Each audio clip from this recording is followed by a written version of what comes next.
girl child, the education, which is truncated, economic opportunities, and the security of that girl child.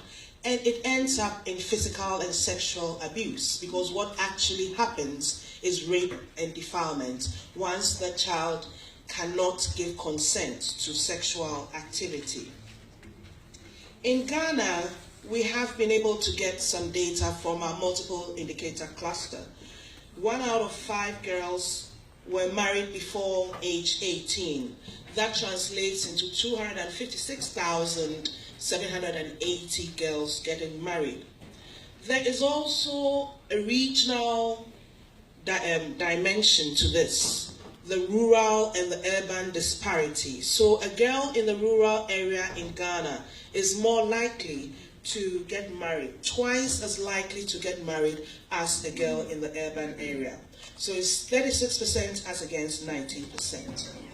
Our national prevalence rate for child marriage in Ghana is 27%, but it goes as high as 50% in the northern regions of Ghana. And these are the 3 poorest regions in Ghana. And so there are direct linkages between poverty and also child marriage and culture and tradition. What are some of the influencing factors, the drivers of child marriage in Ghana? Teenage pregnancy. So you get pregnant, you have to get married. There's also a fear, because there's a fear of stigmatization. She got pregnant and there's no man beside her. It's also to protect virginity and also to conform to norms, traditional norms and customary practices. I remember working in the central region of Ghana in certain communities where I was told that once you hit 18 or 17 and you don't get pregnant, then there's something wrong with you. So you have to get pregnant and then ultimately get married. Poverty is an issue because the girl is a burden, a financial burden, so has to be given away. Next slide, please. What are some of the government actions to address child marriage? We have a comprehensive legal framework, the Children's Act of Ghana of 1998, where we have sections prohibiting child marriage. We have also criminalized child marriage, and we have sections in our criminal code. But because it has cultural and traditional dimensions, it's very difficult to even prosecute and convict, because you don't even get proper investigations, because the family members who will provide information are very reluctant to give up their own for investigations. What the government of Ghana under the Ministry of Gender, Children and Social Protection has done is to set up a child marriage coordinating unit. This was done in September 2014. And then we've also commissioned an advisory committee. What we've done with that is to include strategic stakeholders like our traditional leaders, because they can be the change makers for that.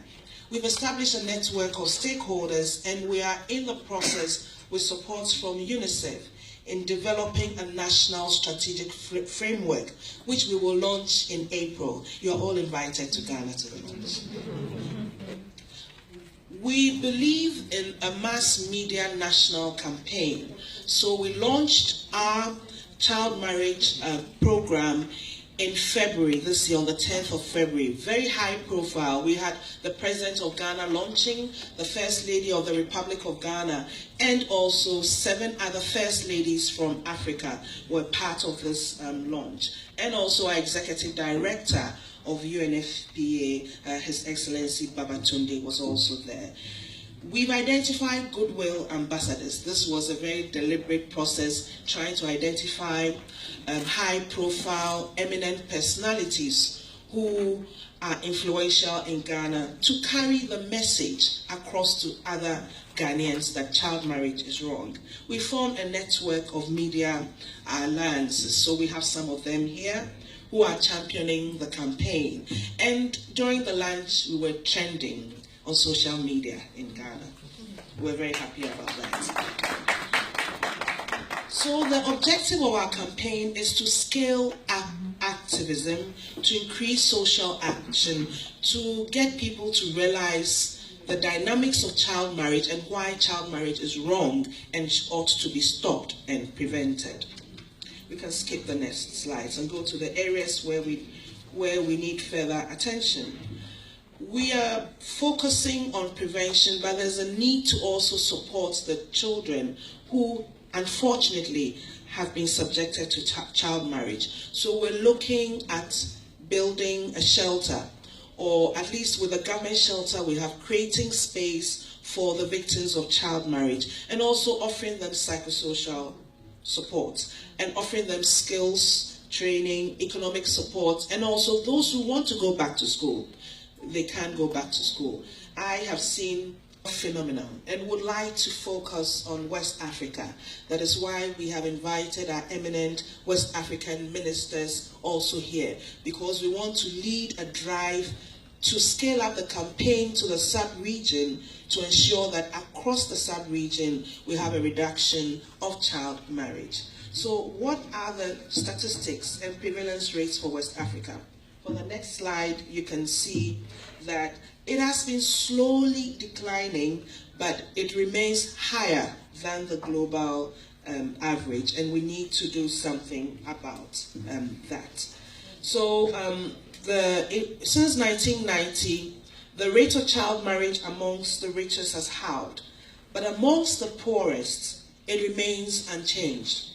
And that is why we need to be strategic about targeting programs to prevent child marriage. If progress is accelerated, then we can halve the incidence of child marriage in Africa by 2050, and even double the rate of reduction. But this will not be enough to reduce the rates. And we've heard that we can go past Asia in being the region with the highest number of child brides if we don't take proactive steps. There's unity in strength. We have a common purpose across the ECOWAS sub-region. There are commonalities in terms of our culture, in terms of our tradition, in terms of our social dynamics. So as ECOWAS ministers, what steps can we take within our socio-cultural and traditional context in West Africa? I believe this is what we can do in West Africa to save our girls from marriage. This is a serious situation, and for us who are sitting here, both men and women, we have reached this far because we were not given up by our parents, we were not given up by our family as child brides. But what about that girl sitting in Accra, sitting in Tamale, who is going to be given up as a bride?